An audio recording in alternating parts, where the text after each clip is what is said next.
पूछो ज़माने से, ना पूछो ज़माने से कि हमारी क्या कहानी है।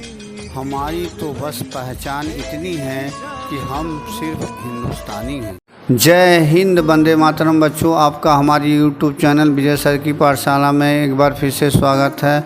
सबसे पहले आपको स्वतंत्रता दिवस यानी इंडिपेंडेंस डे पे आपको हार्दिक शुभकामनाएं मेरी तरफ से। पूरे देशवासियों को मैं हार्दिक अभिनंदन करता हूं, वंदन करता हूं इस पावन पर्व पे। जैसा कि आपको पता है कि आज के दिन हमारे देश के सैकड़ों स्वतंत्रता सेनानियों ने अपने प्राणों की बलि देकर यानी अपना सर कुछ लुटा करके इस देश को अंग्रेज़ों के चंगुल से छुड़ाया था। आज के दिन हमारा जो है देश पूरे हर्ष और उल्लास के साथ 77वां स्वतंत्रता दिवस मना रहा है।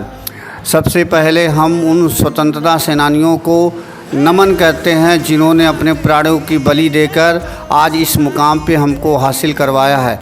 हम पहले एक शायरी उनको कहते हैं, उनको वंदन करते हैं। ना पूछो ज़माने से, ना पूछो ज़माने से, ना पूछो ज़माने से हमारी क्या कहानी है।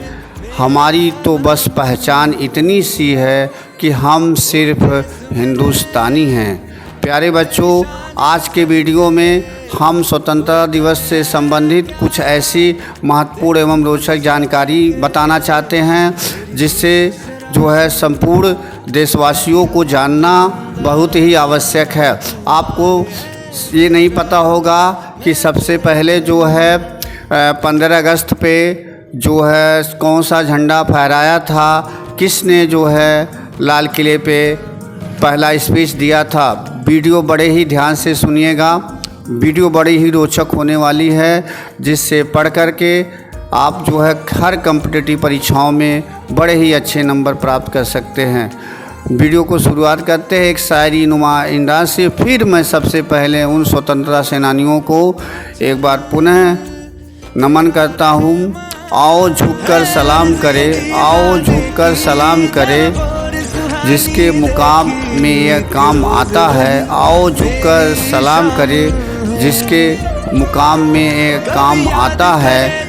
और बड़ा खुश नसीब होता है जिसका खून देश के काम आता है। प्यारे बच्चों, आपको पता है कि आज के दिन हमारा देश जो है अंग्रेज़ों के गुलामियों से जो लगभग 200 वर्षों तक गुलाम रहा था, उससे हम लोग आज के दिन मुक्त हुए थे। आज हमारा देश 15 अगस्त 1947 को आज़ाद हुआ था। आपको ये नहीं पता है कि 15 अगस्त को क्यों ही आज़ादी हमको मिली थी।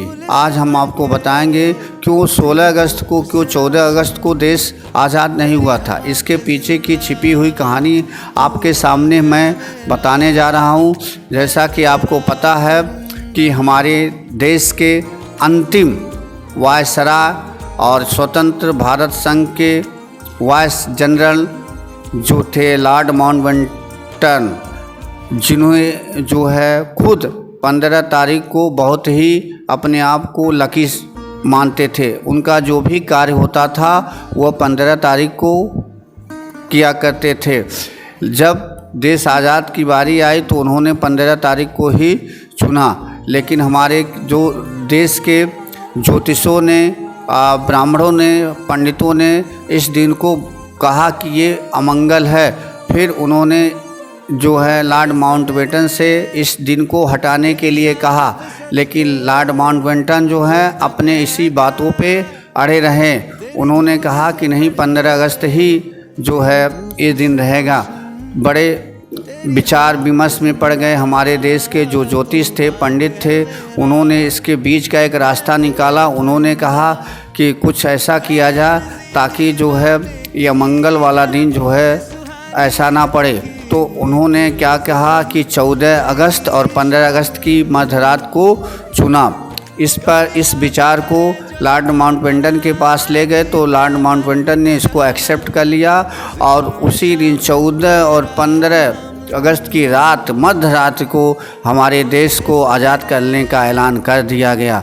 उस समय सबसे पहले हमारे भारत के प्रथम प्रधानमंत्री जवाहरलाल नेहरू नियुक्त किए गए। उन्होंने ही सबसे पहले लाल किले पर 15 अगस्त 1947 की अर्धरात को झंडा फहराया था और बड़ा ही जोरदार वहाँ पे भाषण दिया था। तो इसी कारण से 15 अगस्त जो है यानी मध्य अर्धरात को ही मनाया जाता है, जिसको इस मुकाम पे लाने वाले हमारे सैकड़ों सेनानियों ने अपने प्राणों की बलि देकर इस देश को आज़ाद करवाया था। हमारा देश सबसे पहले बहुत अंग्रेज़ों के आताताइयों से, गुलामियों से, हर बाधाओं से वो परे हुए था, ताकि अंग्रेज़ लोग हम पे बहुत ही जुल्म शासन करते थे। हमारे देश के नौजवान स्वतंत्रता सेनानियों ने अपने प्राणों की बलि दे करके इस मुकाम को हासिल किया। तो सबसे पहले फिर वह एक बार पुनः हम उन स्वतंत्रता सेनानियों को जिन्होंने अपने प्राणों को न्यौछावर कर इस मुकाम पर यहाँ पे लाया था। 15 अगस्त के दिन हमारे देश के प्रधानमंत्री जो है लाल किले पे झंडा का फहराते हैं और 26 जनवरी को राष्ट्रपति जो है लाल किले पे झंडा फहराते हैं। यहाँ पे मैं आपको एक रोचक जानकारी देने जा रहा हूँ। आपने देखा होगा कि 15 अगस्त के दिन जो है लाल किले पे प्रधानमंत्री ध्वजारोहण करते हैं, और जबकि 26 जनवरी को हमारे देश के राष्ट्रपति जो वो झंडा को क्या करते हैं, फहराते हैं। इसके पीछे एक छिपी सी कहानी है, तो मैं उसको आपको बताना जा रहा हूँ, जिसे आप बड़े ही ध्यान से सुनिएगा। जबकि आपको पता है कि प्रधानमंत्री जो होता है वो राजनीतिक प्रमुख होता है, जबकि राष्ट्रपति जो होता है वो संवैधानिक प्रमुख होता है, यानी संविधान का प्रमुख नागरिक होता है। तो इस तरीके से जब से हमारे पे पहले जो प्रधानमंत्री थे जवाहरलाल नेहरू ने वहाँ पे सबसे पहले 15 अगस्त 1947 को लाल किले पे झंडा फहराया था। इसी वजह से यही परंपरा चलती आ रही है कि 15 अगस्त के दिन प्रधानमंत्री जो है लाल किले पे झंडा फहराते हैं, जबकि 26 जनवरी 1950 को हमारा जो है संविधान बन चुका था। उसी दिन संविधान को लागू किया गया था, और संविधान के जो अध्यक्ष होते हैं वो राष्ट्रपति होते हैं। इसी वजह से जो है 26 जनवरी को राष्ट्रपति जो है लाल किले पे झंडा फहराते हैं। अब एक चीज़ हम आपको और ही बताना चाह रहे हैं कि 15 अगस्त के दिन झंडा को एक धागे से बांधकर ऊपर चढ़ाया जाता है, फिर उसको फहराया जाता है।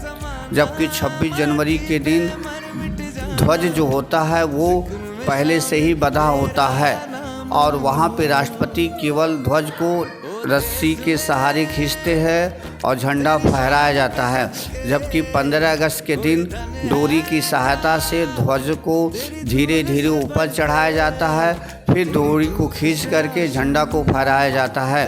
15 अगस्त के दिन झंडा को चढ़ाए ऊपर से नीचे से ले जाके ऊपर चढ़ाया जाता है, जिसे हम कहते हैं ध्वजारोहण, और 26 जनवरी को झंडा फहराना कहते हैं। बच्चों, इसके पीछे जो है एक कहानी छिपी हुई है।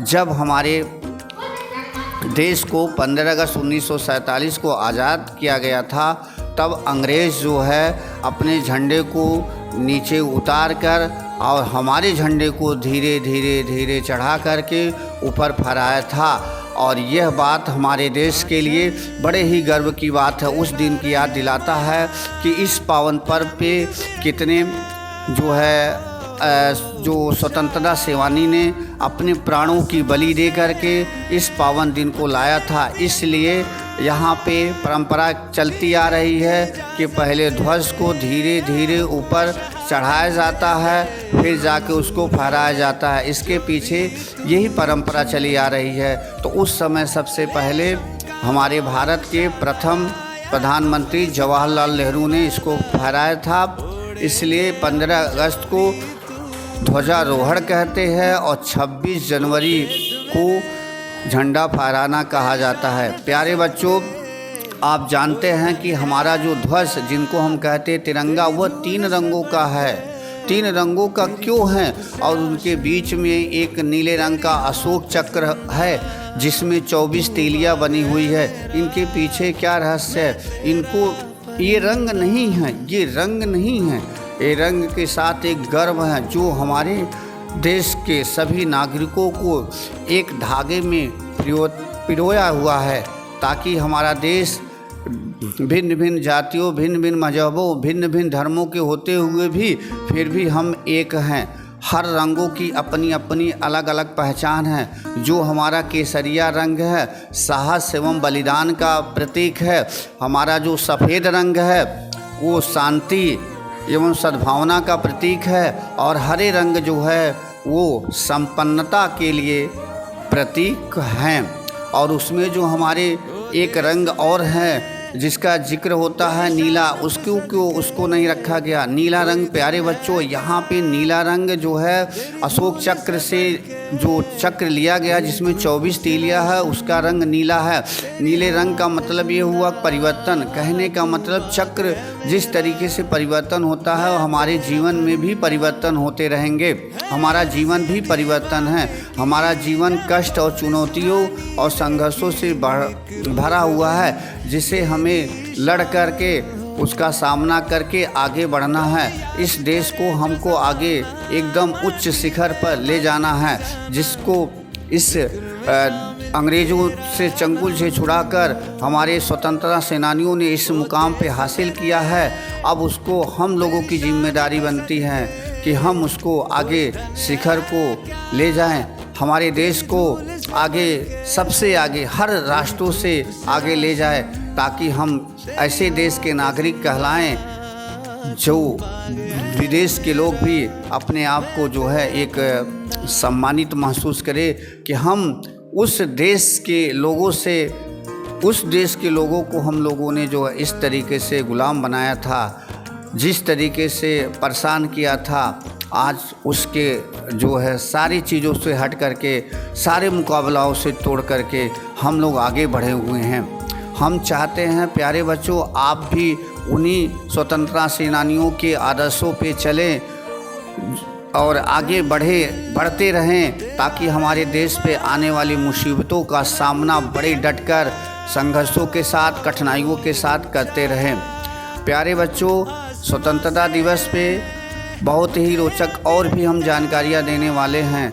आपको पता नहीं है कि जो ये स्वतंत्रता दिवस पे सारे जो हमारे कार्यक्रम हो रहे हैं दिल्ली में, तो बहुत ही धूमधाम से ये कार्यक्रम मनाए जाते हैं। हर जगह पूरे देश में स्वतंत्रता दिवस के कार्यक्रम, स्कूलों में, हर जगह जहाँ भी हमारा देश है, यहाँ पे पूरे जगह जगह हर घर पे ध्वजारोहण हो रहा है, झंडा फहर रहा है, जिससे हमारा देश अपने आप को गौरवान्वित हो रहा है। और हम जो है चाहते हैं कि आप भी इस देश को ऊंचे शिखर तक ले जाए, लेकिन उसके ले जाने के लिए आपको सबसे पहले शिक्षित होना पड़ेगा। आप शिक्षित होंगे तभी इस देश को ऊपर ले जा पाएंगे, क्योंकि कहा गया है कि इस देश को जो है सोने चांदी आभूषण आदि रखने से हमारा देश महान नहीं हो सकता। हमारे देश को महान करने वाले इस देश के नागरिक हैं। इस देश के नागरिक ही इस देश को शिखर तक ले जा सकते हैं। तो शिखर पे ले जाने के लिए बच्चों आपको पहले मेहनत करना पड़ेगा, पढ़ना पड़ेगा, शिक्षित होना पड़ेगा, ताकि आप इस देश को सबसे अन्य राष्ट्रों से अधिक ऊंचा ले जाकर अपने आप को गौरवान्वित करेंगे, महान की श्रेणी में आएंगे। जिस तरीके से स्वतंत्रता सेनानियों ने, जैसे नेताजी सुभाष चंद्र बोस, महात्मा गांधी, चंद्रशेखर आज़ाद, मदन मोहन मालवीय, आज सभी राष्ट्रभक्तों ने अपने प्राणों की बलि दे करके इस देश को आज़ाद कराया था। हमारा देश लगभग 200 वर्षों तक अंग्रेज़ों के चंगुल में फंसा हुआ था। अंग्रेज़ों के चंगुल में इतने फंसा हुआ था कि हम लोग स्वतंत्र से कोई भी काम नहीं कर पा रहे थे। अंग्रेज़ हमारे बड़े बुजुर्गों पर जो बड़े ही अत्याचार कर रहे थे। आज अब ये समय आ गया है कि हम हर घर तिरंगा और मोदी के द्वारा फहराया जा रहा है। उनका विचार है कि हर घर, गांव-गांव, जितने भी हमारे देश में गांव, शहर सब कुछ है, वहाँ पे घर घर पे तिरंगा फहराया जा, ताकि सब लोग इसका ये पता चल पाए कि आज के दिन हमारे जो स्वतंत्रता सेनानियों ने अपने प्राणों की बलि देकर जो है इस देश को आज़ाद कराया था। आज का दिन बहुत ही पावन का दिन है। आज उन महान बलिदानियों का याद दिलाता है जिन्होंने कुछ भी अपने बारे में कुछ भी परवाह नहीं किया, सिर्फ देश के बारे में परवाह किया। प्यारे बच्चों, उन्हीं के आदर्शों पे चलकर हम भी अपने देश को आगे ले जाकर चलते हैं। उन्होंने कहा था कि जो है कि हम लाए हैं किश्ती इसको निकाल कर, यानी कहने का मतलब हम लाए हैं बच्चों इस देश को बड़े ही संघर्षों से, बड़े ही कठिनाइयों से लाए हैं। अब आपकी जिम्मेदारी है कि इसे आप संभाल कर रखिए, आपका दायित्व बनता। अब तो हमारे जाने का समय आ गया है, आपको हम इस देश को समर्पित करके जा रहे हैं। अब इस देश पे कोई भी अगर कोई भी चीज़ होता है तो आपकी जिम्मेदारी है और इसे संभाल कर रखिएगा। प्यारे बच्चों, इस देश के लिए अपना सब कुछ जो है न्यौछावर कर दीजिएगा। मातृभूमि के लिए देखते हैं हमारे सैनिक जो है बॉर्डर पे दिन रात वहाँ पे खड़े रहते हैं, अपने प्राण की बिना परवाह किए वहाँ पे खड़े रहते हैं, एकदम 24 घंटे वहाँ पे सीमा पे लगे रहते हैं। क्या करने के लिए? हम लोगों की रक्षा करने के लिए, ताकि हम लोग सुरक्षित रहें। तो हम एक बार फिर से उन सैनिकों को भी सलाम करते हैं, वंदन करते हैं, जो 24 घंटा हम लोग की सेवा में लगे रहते हैं, जो अपने भाई बहनों, माँ बाप आदि से दूर रहकर सभी, यानी कहने मतलब जो परिवारों से दूर रहकर भी जाके उस पहाड़ों पे देश की रक्षा के लिए अपने आप को कुर्बान कर रहे हैं। तो आज 15 अगस्त के दिन आप प्रण करिए कि हम लोग जो है अपने देश पे कोई आँच आने नहीं देंगे। देश के खातिर, देश के शान बान के खातिर अपने प्राणों की न्यौछावर कर देंगे, ताकि कोई भी दुश्मन जो हम लोग को हानि पहुंचाना चाहता है वो हानि पहुंचा ना सके। इसी के साथ जो है हम वीडियो को विराम करना चाहेंगे और फिर एक बार फिर से उन स्वतंत्रता सेनानियों को जो है सलाम करते हैं, वंदन करते हैं, नमन करते हैं और आप लोगों को हम स्वतंत्रता दिवस पे हार्दिक बधाई देते हैं। इसी के साथ जय हिंद, वंदे मातरम।